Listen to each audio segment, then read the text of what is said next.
Patty Mason, and welcome to this very special edition of Campus Confessionals. I'm coming to you from Nashville, Tennessee.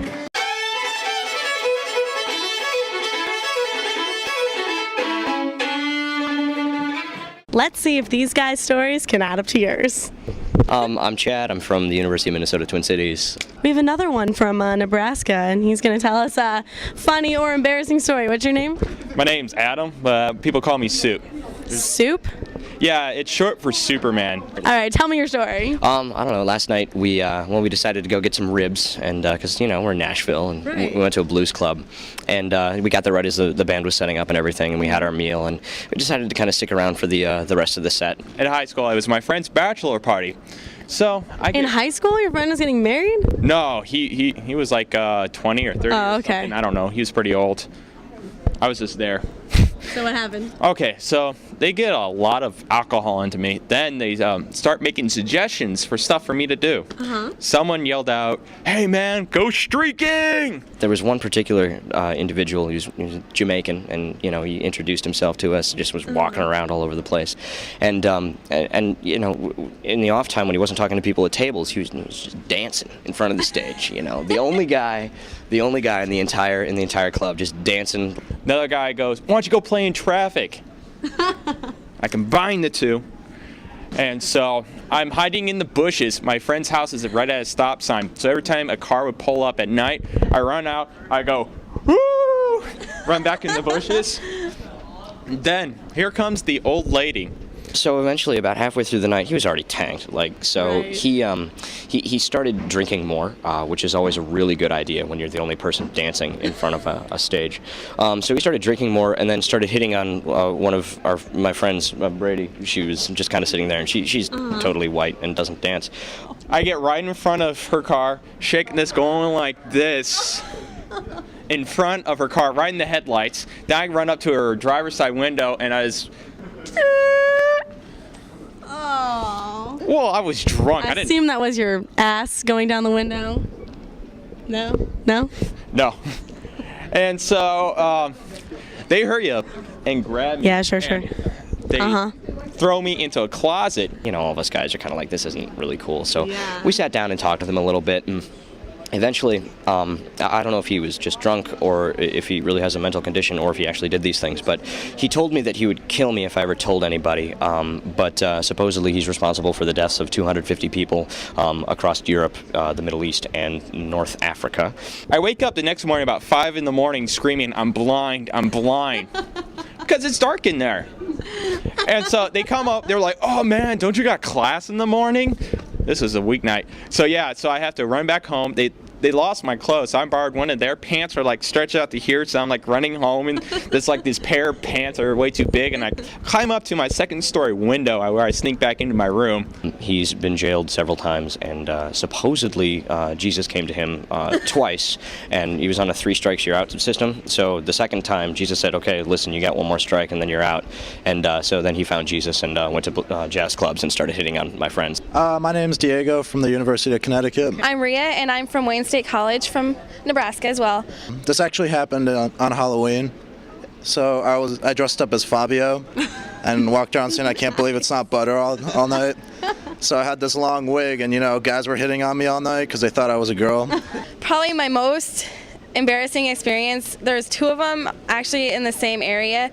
In my old dorm room, or my old dorm called Maury, the steps are really terrible out in front.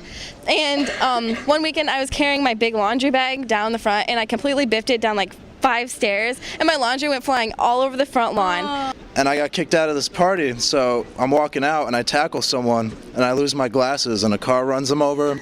So I was that kid in the dark, like crawling, and I was in my Fabio suit. So I'm like, I've got my hair all in my face. I can't find my glasses. When I moved out of that dorm, I had one of those Tupperware things with the 3 drawers, and the top flew off, and then all the drawers flew out, and everything flew out all over the lawn again. But I didn't fall that time. I'm just terrible with those stairs.